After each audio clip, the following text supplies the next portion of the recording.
det starter vi bare på mere. Så popper vi lige ham her af, gemmer ham væk. Jeg har snydt en lille bitte smule på den her tip, fordi den har jeg faktisk givet et lag base coat, og så har jeg faktisk givet noget akrylpulver. Og når jeg laver en ombre, så tager jeg mine 2 lakker, og der har jeg valgt de 2 farver her fra Home of Diva. Og for det nu matcher resten af mine chipper, så vælger jeg at lægge den gule for neden, og lidt rund and off, og den pinke for oven. Og jeg vælger kun 2, fordi jeg synes, de fader så godt sammen. Og så har jeg en svamp, som jeg lægger på en skabelon. Det er Dorota Paprika, jeg plejer at følge, da jeg gør det. Så jeg gør lidt, aber efter lidt med hende. Og jeg synes faktisk, det virker rigtig godt. Så dupper jeg den lige. Og det der med lige at lægge basecoaten og en klar akrylpulver, det synes jeg faktisk, det gør, at man ikke behøver at fade så mange gange med tippen. Eller med svampen. Igen, når man er træt, så mumler man. Og så drysser jeg klar akrylpulver. Det er bare en, jeg har i skuffen, som der ikke bliver brugt til andet, end når jeg laver nail-art design. Jeg ved ikke, hvad man gør den dag, at akrylpulver det ryger ud, hvis det gør. Så smider jeg den i lampen i 60 sekunder. Putter min akryl tilbage. Eller min pulver tilbage til. Og her er tippen igen. Og jeg er lige ved at tro, at der er nok farve på her. Jeg børster lige det her akrylpulver lidt af, hvis der skulle sidde lidt løs på. Jeg behøver ikke have det over det hele. Eller det har jeg så resten af stuegulvet. Og jeg synes faktisk, det bliver super godt bare lige med de 2 lag her. Hej Nadia.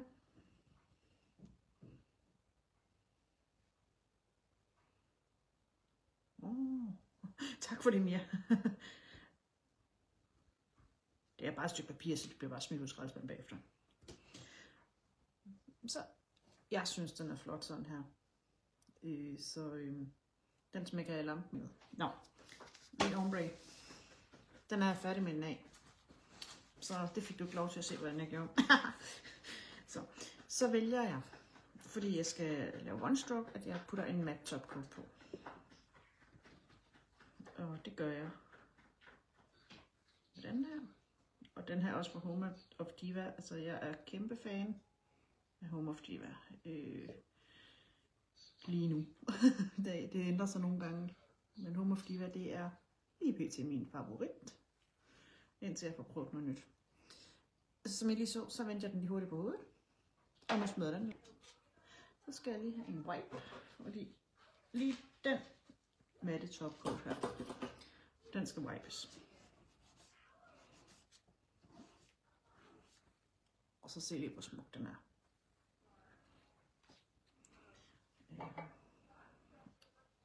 Når jeg laver one stroke, jeg vil gerne lære det med gel paint, men det er jeg ikke god til endnu, så jeg bruger noget akrylmaling.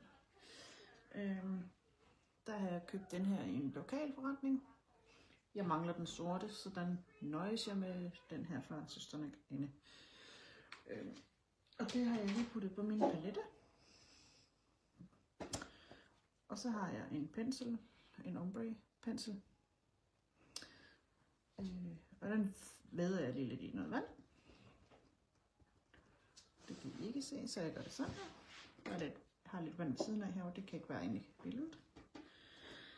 Korrigerer mig, hvis der er noget, jeg skal ændre. Og så er jeg også bare gået i gang. Og jeg håber ikke, den er blevet for tør for mig, den her. Fordi det har lige lagt lidt det. Det bliver alt for sort.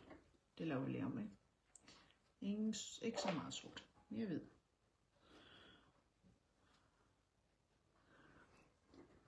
Kan du blive der? Tak.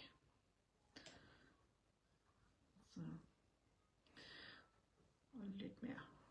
Og jeg vil egentlig godt have lidt mere vand i også. Jeg synes, at malingen kører nemmere, når der er vand i. Godt. Og så skal jeg lige holde fokus på, om jeg er i kameraet. Det er jeg. Så kører jeg egentlig bare lige så stille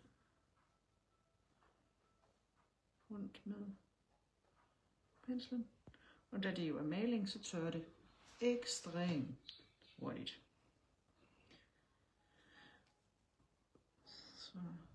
Så kan man sådan set faktisk allerede tage den anden side. Og jeg har ikke nogen struktur for, hvordan jeg lige har lyst til at lave de her blade. Jeg kan faktisk godt lide, at de er sådan lidt blandet. Sådan der. Det er måske meget godt. Og jeg er jo sådan lidt den der type, der laver tingene på min egen måde. Og det må man vel også sige, at jeg gør her.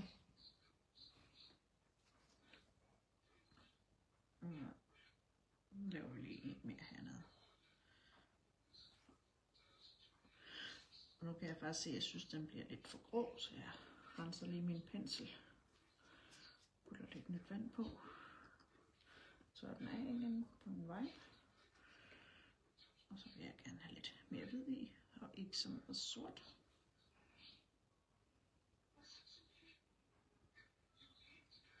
Mere hvid.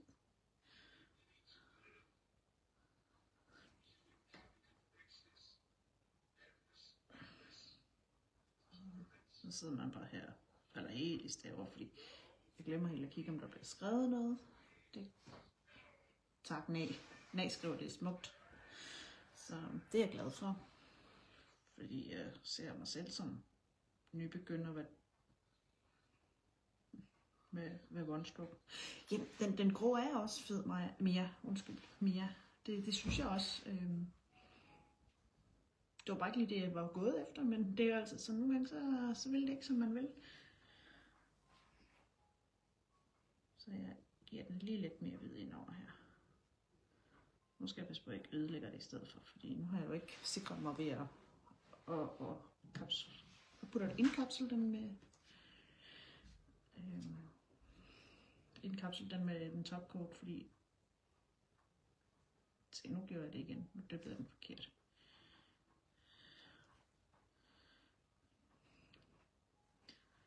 Og det er jo egentlig ikke meget, man skal bruge.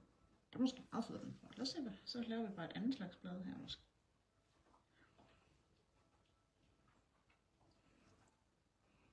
Den kan også noget.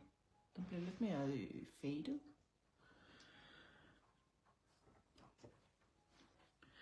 Men så tror jeg ikke, jeg går med mere her.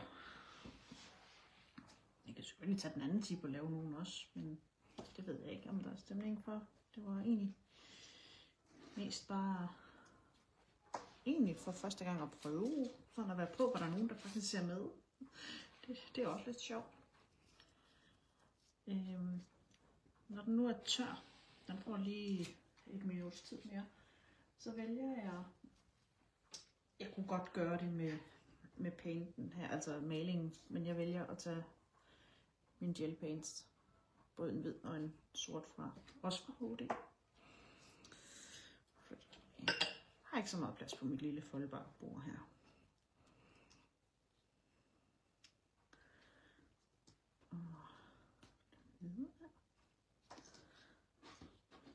De står lige her, så I kan se den. Nu matter jeg matter den igen, bare fordi jeg vil gerne have, at den er indkapslet. Jeg kan ikke sige det på den anden måde.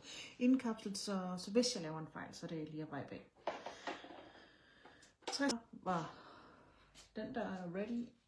Så skal den lige have en wipe-tur, fordi det skal den med det topcoat fra Home of Diva.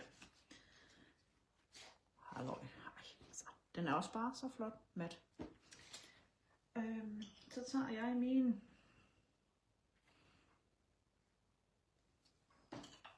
lille pensel. Min lille pensel. Så. Og skal jeg lige have lidt i noget paint her, eller gel paint som der er nu. Så skal jeg lige have den ved ind i det.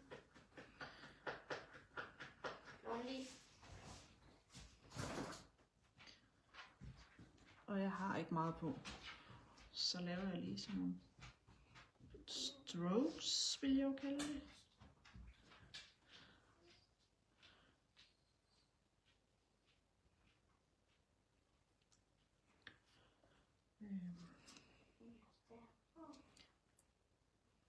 Ruller min pensel. Og lidt her også. Og jeg er stadigvæk inde i billedet. Det var dejligt. Det glemmer man faktisk ret hurtigt, når man sidder her. Fordi Mia, jeg kan bedre lide at arbejde i gelpainten, når det er de her strokes, jeg skal lave. Det er derfor, jeg skifter. Jeg kunne nok godt gøre det i den anden. Men ja, jeg kunne faktisk måske endda lave finere linjer med den. Du siger det bare. Slet, den var der. Det er aldrig sket. Så skal lige gøre min pensel rundt omkring. Du skal heller ikke blande akrylmaling og gelemaling. Det hænger ikke rigtig sammen. Det er sgu et god tip. Ja, den giver lige en flashhærdning. Gelé, synes jeg. Og sådan var det, da jeg skulle lære det i sin tid. Det jeg godt lige kunne tænke mig at prøve her, det var at tage den hvide. Jeg ved ikke om I så. Au, jeg gik op lige ind i kameraet her, undskyld. Jeg kunne godt lige tænke mig at give den her en lille outlining, fordi den blev sådan lidt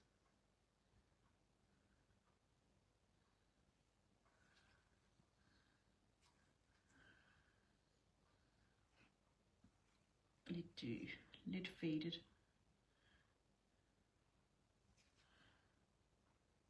Det gør måske heller ikke så meget. Og så giver jeg lige nogle af de andre lidt også. Lige for at give dem lidt ekstra struktur.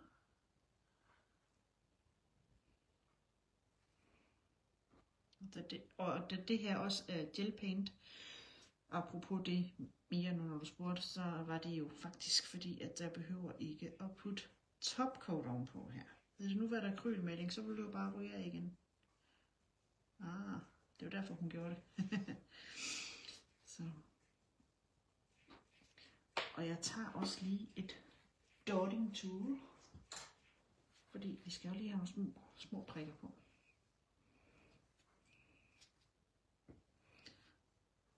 Og det gør jeg med den her gule, det er vist en af de mindste jeg har.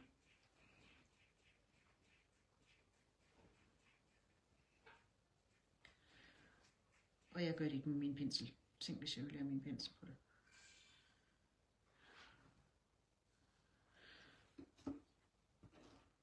Se, hvor fin den bliver. Og jeg er faktisk ikke færdig, fordi de andre, de har jo også lidt guld på. Så jeg tager faktisk en guldgelpen, jeg har stående nede i skuffen.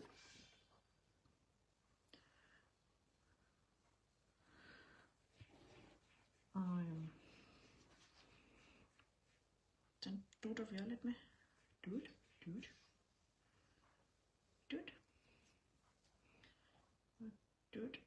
Den blev stor. Det kan også ikke noget. Dut. Så kunne jeg faktisk godt tænke mig lidt hernede, bare for. Yes. Jeg tænker, det er der omkring. Når den nu engang er færdig, så i lampen der, så kommer den jo ud, og så. Ups.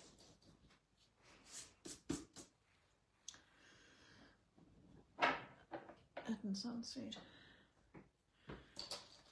klar til to go. Den får lige en vibning, bare for en sikkerheds skyld. Og jeg er nået lige til handskerne af, så hurtigt var jeg. Sådan der. Hvad synes I?